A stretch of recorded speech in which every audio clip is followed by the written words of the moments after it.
ningependa kuzungumzia kuhusu allergy ambayo nimegundua kama tatizo ambalo linakumba watu wengi sana katika vipindi mbalimbali vya maisha au ukuaji wao. Wanakuta wanapata changamoto ya kuwa na allergy ambayo unaweza kusema ni mzio.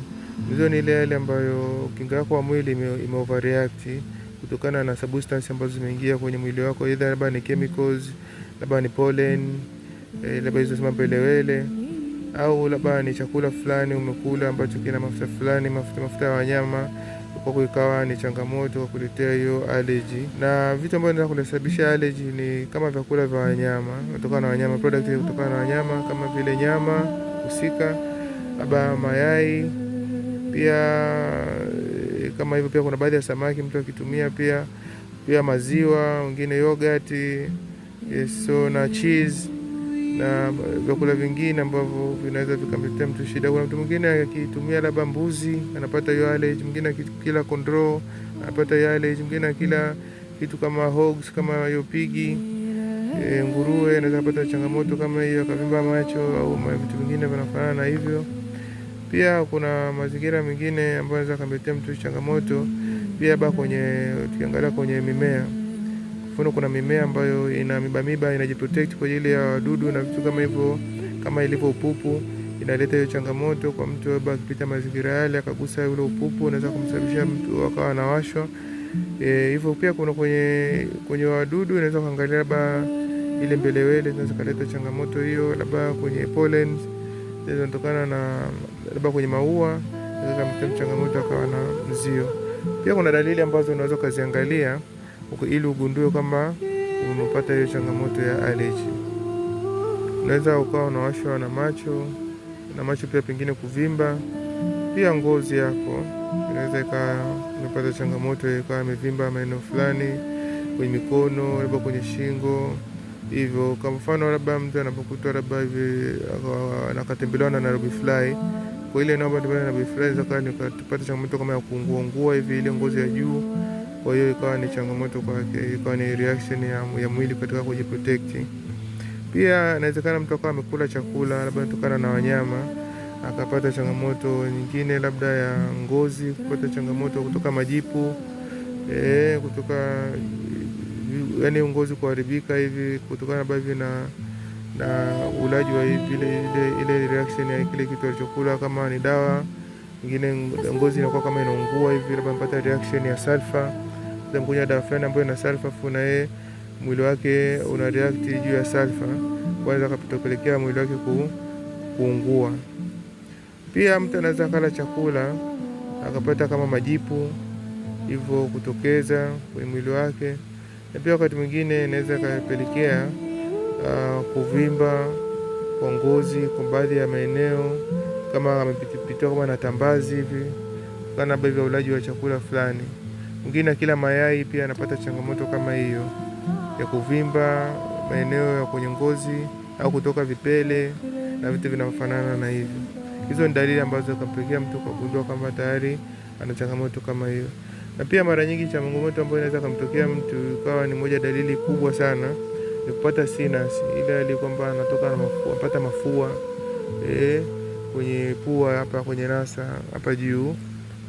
Sinus hizi zikavimba, zikawa inflamed, pata maumivu, aidha pia akawa anatoka labda mucus ambayo kama mafua. Hiyo inaweza kusema pia ni changamoto, pia inaweza kuwa ni dalili moja wapo. Sasa hapa tutagusa eneo kubwa zaidi, eneo ambalo linatokana na vyakula au ulaji wa dawa, kwa sababu mara nyingi sisi tunakula vyakula. Kwa hiyo nitagusa eneo hilo la vyakula zaidi kuliko maeneo mengine ambayo nimezungumza, kama yanatokana labda hivi kama yanatokana na mimea, wadudu na maeneo mengine kama labda chemicals, labda perfume, kama masuala labda ya perfume fulani ukisikia inaweza kupata changamoto kama hiyo. Sitagusa maeneo hayo sana. Mtu anapokula chakula au dawa zinampelekea kwamba mwili unafomu mucus kwenye maeneo mbalimbali ya mwili, kama ilivyo kwenye nasal cavity, inasababisha kitu kinaitwa sinus. Sasa nitatoa solution ambazo natakiwa kuzifanya. Cha kwanza, ujifuatilie kitu gani ambacho umekitumia kwa wakati hivi karibuni ambacho pengine kinaweza kuwa ni sababu. So vitu kama hivyo ambavyo vinaweza kuwa sababu ambavyo natakiwa uviachane navyo ni mazao ya wanyama, vyakula vinatokana na wanyama. Pia anaweza kaacha utumiaji wa pombe na vitu vinavyotokana na vinamletea kwenye mwili wake asidi nyingi. Kwa mfano pia labda energy drink, labda unywaji wa kutumia hizi soda za carbonate soda. Pia anaweza kaacha pia matumizi ya vyakula ambavyo vina yeast, mfumo wa yeast fanga, anaweza pia kaviachana navyo hivi ili kupunguza madhara ambayo yameshaanza kujitokeza. Kwa mfano labda utumiaji wa mkate, mazao ya ngano haya pia anaweza kaachana navyo. Kitu ambacho kinatumia amira katika utengenezaji wake, kama pombe nyingine za kienyeji wanatumia amira katika kufanya kuchachusha ili iweze kutengeneza pombe. Kwa hivyo kula kama hivyo mtu anaweza kama kuachana navyo kwanza. Na pia kigundua labda pengine kuna dawa fulani akitumia inamletea changamoto hiyo. Kwa mfano mtu mwingine ana reaction na ammonia au mwingine labda sulfur, ikiwa ana bidhaa yote labda ya dawa ina sulfur nyingi, yeye kwake inaweza ka react na ikamletea shida. Ni vizuri cha kwanza kabisa kaangalia kitu kama hicho, akawasiliana na daktari wake au mtabibu wake kwa ajili ya kumbadilishia dawa ambayo haitakuwa na viambata hivyo vya sulfur. Na kwa kuongezea hapo, bila kuzineglect zile sababu nyingine kama zinatokana na vile vitu vingine tumevizungumza, basi pia anaweza kaachana na akawa anatumia barakoa pengine labda anapotoka mazingira ambayo yana vumbi, au akaweza kutangalia namna nyingine ambayo anaweza kujiprotect, kuvaa maski na vitu kama hivyo ili ajiepushe matatizo ambayo yanatokana na pollen hivyo na vitu vingine kama dust, ili aweze kujiepusha na madhara mengine ambayo yanaweza kujitokeza. Sasa hapa nitaenda kwenye solutions, kitu gani unaweza kufanya baada ya kuwa tayari umeshapata hizo athari. Zile tunasema kama huduma ya kwanza. Huduma ya kwanza aidha kuanzia kwenye nasa, kwenye ngozi na madhara mengine ambayo tumeyazungumza, inaweza kupa solution mbalimbali ambazo zitakusaidia. Na hii ni kama first aid. Pindi ukihisi kwamba hali imekuwa mbaya zaidi, unaweza kuwahi hospitali au kuwasiliana na physician wako akaweza kukusaidia. Basi kama utakuwa umepata changamoto ya ngozi, basi utabidi utumie vitu ambavyo vinasafisha mwili, kwa mfano vegetables.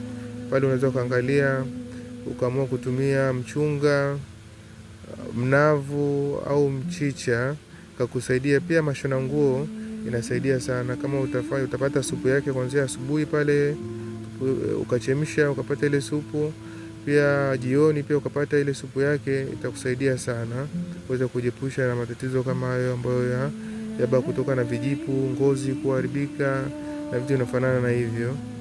Pia pindi kama umepata changamoto ya labda macho pia yanawasha, yanavimba, pia sababu kubwa inawezekana ikawa ni damu yako ni chafu.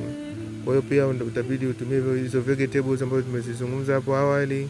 Pia unaweza ukapata pia matunda ambayo yanaweza kusafisha mwili wako. Kwa mfano matunda ambayo ni ya njano, yana rangi ya njano. Pia matunda ambayo yana green, ni ya rangi ya kijani, pia yanasaidia sana. Pia kama utatumia kama matunda kama stafeli, mazuri sana kusafisha mwili. Pia maembe, citrus things kama oranges, machungwa, machenza pia yanasafisha pia damu. Ni vizuri pia ukapata matunda kama haya. Na pia kama unapata changamoto ya sinus, basi unaweza ukapata kutumia kitu kama tangawizi. Na pia chai yako asubuhi isiwe na sukari. Kwa hiyo unaweza kuachana kutumia sukari, kwa sababu ukitumia sukari mara nyingi inaweza ikaleta ikastimulate uzalishaji wa mucus na ingaleta kwamba hiyo changamoto bado ikawa imepersist kwenye mwili wako. Kwa hiyo kama utachukua tangawizi ukachanganya na asali, ni homemade medicine, unaweza kuitumia na ikakusaidia kuregain kwenye hali yako ya kupata sinus, ambayo ni hali ya pua zako kutoa mafua, piga chafya na vitu kama hivyo. Hii ukitumia inaweza kusaidia kwa haraka kwa relief. Kama itapersist utaenda kwa daktari. Pia unaweza kuvaa maski ili pia kusaidia usiendelee kupata maambukizi zaidi. na pia usiweze kuambukiza watu wengine wa karibu yako unaowapenda, usipate madhara kama haya. Pia utumiaji wa pombe utasitisha ili uweze kupata matokeo kwa haraka. Pia mtu anaweza kutumia herbals ambazo zinapatikana majumbani tu kama mwarobaini, unaweza ukachemsha mwarobaini ukajifukiza pia kwa kusaidia. Pia limao unaweza kutumia ukawa unaweka kwenye maji asubuhi na jioni, limao moja asubuhi, limao moja na jioni limao moja kwenye maji unachanganya, ndio unakunywa, pia inasaidia pia kurelief.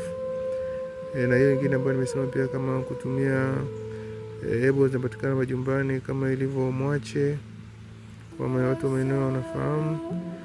Pia wengine wanaweza kuita mzugwa, pia hiyo maeneo ya Tanga wanafahamu, pia wanaweza kusaidia pia. Na pindi unapoona kwamba madhara yanazidi kuongezeka, basi ni vizuri ukaenda kwa hospitali. Na pia kama una changamoto nyingine, unaweza kuwasiliana na physician wako wa kusaidia. Pia unaweza kuwasiliana na mimi nikaweza kukupa ushauri zaidi na kuangalia jinsi naweza kukusaidia pindi unapata matatizo kama haya na mengineyo.